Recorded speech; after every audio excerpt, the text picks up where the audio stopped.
नमस्कार दोस्तों, जय श्री राम, जय श्री बागेश्वर धाम सरकार, जय हो श्री बालाजी महाराज की। तो दोस्तों, आज की वीडियो में हम बात करेंगे आखिर होलिका दहन में गेहूं की बालियों को क्यों भुना जाता है, साथ ही इसके पीछे क्या प्रथा है और लोग ऐसा क्यों करते हैं। क्योंकि बागेश्वर धाम सरकार बताते हैं कि हिंदू धर्म में बहुत सी ऐसी मान्यताएं होती है, बहुत सी ऐसी प्रथा होती है जिनका बहुत से लोगों को पता नहीं होता है, लेकिन वे पिछले युग की तरह करते आ रहे हैं। तो दोस्तों, आज की वीडियो में हम यही बताने वाले हैं कि आखिर होलिका दहन में गेहूं की बालियों को क्यों भुना जाता है। साथ ही हम आज की वीडियो में और भी जानेंगे कि होलिका दहन में किन चीज़ों की आहुति देने से घर परिवार संपन्न चलता है। साथ ही आपके जितने भी काम होते हैं वैसे भी ठीक हो जाते हैं और आपका धन कारोबार बढ़ता रहता है। तो चलिए, आखिर बागेश्वर धाम सरकार यानी पंडित धीरेन्द्र कृष्ण शास्त्री जी इस बारे में क्या बताते हिंदू हैं। धर्म की मान्यताओं के अनुसार धन की देवी माता लक्ष्मी का अवतरण फाल्गुन पूर्णिमा के दिन ही हुआ था। संयोग की बात यह है कि इसी दिन होलिका दहन भी किया जाता है। ज्योतिषविदों की माने तो होलिका दहन में कुछ विशेष चीजों की आहुति देने से मां लक्ष्मी की कृपा सदैव बनी रहती है। फाल्गुन पूर्णिमा पर होलिका दहन किया जाता है। इस वर्ष होलिका दहन मंगलवार 7 मार्च यानी आज होने जा रहा है। खास बात यह है कि आज लक्ष्मी जयंती भी पड़ रही है। हिंदू धर्म की मान्यताओं के अनुसार धन की देवी माता लक्ष्मी का अवतरण फाल्गुन पूर्णिमा के दिन ही हुआ था। ऐसा कहते हैं कि होलिका दहन की अग्नि जीवन की नकारात्मकता को नष्ट कर देती है और सकारात्मक ऊर्जा से जीवन को भर देती है। ज्योतिषियों का कहना है कि होलिका दहन की अग्नि में कुछ खास चीजों को डालना बहुत ही शुभ होता है। नारियल, यदि आपके घर में कोई सदस्य बीमार है तो एक नारियल लेकर उसके सिर से 7 बार उतार दें और उसे होलिका दहन की अग्नि में डाल दें। होलिका की 7 बार परिक्रमा भी करें। कहते हैं कि ये उपाय करने से रोग बाधाओं से मुक्ति मिलती है।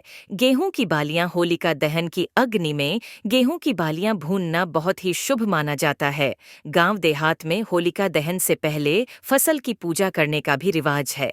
इसके बाद होलिका में गेहूं की 7 बालियों की आहुति दी जाती है। आहुति देते समय होलिका की 7 बार परिक्रमा भी करनी चाहिए। इससे ऐश्वर्य में कमी नहीं होती है। बेर तो दोस्तों, आपको बता दें कि होलिका दहन में बेर की आहुति देने से शत्रुओं से छुटकारा मिलता है। साथ अगर कोई आपके बारे में बुरा सोच रहा होगा तो वो भी बंद हो जाता है और सभी लोग आपके अच्छे से बात करते हैं और आपके जितने भी काम होते हैं बनने लग जाते हैं। आटा, दोस्तों आपको बता दें कि अगर आप होलिका दहन में आटे की आहुति देते हैं, है आपके ऊपर मां अन्नपूर्णा की कृपा हमेशा हमेशा के लिए बनी रहती है। साथ मां अन्नपूर्णा आपका भंडार हमेशा के लिए भारी रखती है।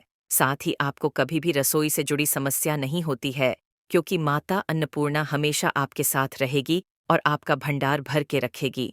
गुड़, तो चलिए अब बात करते हैं कि अगर होलिका दहन में गुड़ की आहुति देते हैं तो आपके परिवार में हमेशा मिठास बनी रहती है, तो आपका पारिवारिक जीवन भी हमेशा बना रहता है।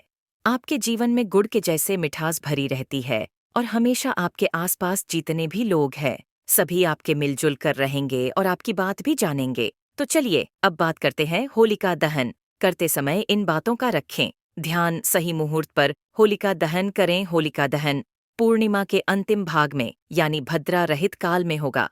होलिका दहन की पूजा का शुभ मुहूर्त शाम 6:12 से लेकर रात और 8:29 तक रहेगा, क्योंकि यह समय भद्रा रहित होगा, इसलिए रात को होलिका दहन का समय रखा गया है। होलिका दहन स्थान को गंगा जल से शुद्ध करना बहुत जरूरी होता तो है। चलिए, अब आगे हम बात करेंगे आखिर होलिका पर कौन से रंग लगाना शुभ होता है, साथ ही किन रंगों का क्या महत्व बताया है बागेश्वर धाम सरकार ने।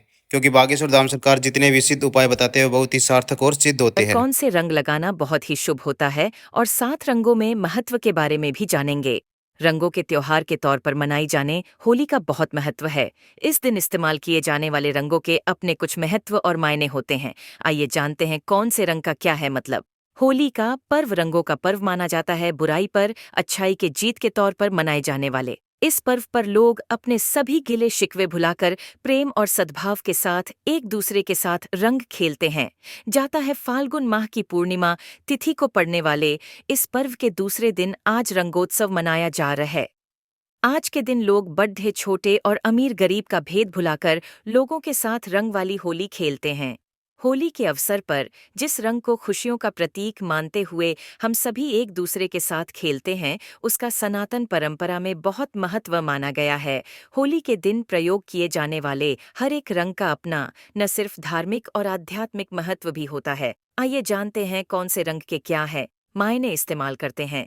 धार्मिक नजरिए से लाल रंग बहुत शुभ माना जाता है। इसे ऊर्जा, प्रेम और उत्सव का प्रतीक माना जाता है। इस दिन अपने प्रेम और प्यार के भाव को प्रकट करने के लिए लाल रंग का इस्तेमाल लोग अधिन करते हैं। अब बात मारते हैं पीले रंग की धार्मिक मान्यता के अनुसार। पीला रंग सुख, समृद्धि और यश का प्रतीक माना जाता। मान्यता है कि पीला रंग शांति, ऐश्वर्य, आरोग्य का प्रतीक होता है। किसी भी शुभ कार्य में पीले रंग का प्रयोग किया जाता है। ऐसे में होली के दिन भी इसका इस्तेमाल करना शुभ होता है। अब बात करते हैं केसरिया रंग की। माना जाता है कि केसरी रंग का इस्तेमाल तन मन के निरोगी होने का प्रतीक होता है। धार्मिक दृष्टि से देखें तो ये ज्ञान, तप, संयम का रंग माना जाता है। इसके अलावा इस रंग को बलिदान के स्वरूप में भी देखा जाता है, इसलिए इस रंग का इस्तेमाल भी लोग होली के दिन करते हैं। नीला रंग जिस प्रकार आसमान और समुद्र विशाल हैं, उसी तरह नीले रंग को विशालता का प्रतीक माना जाता है।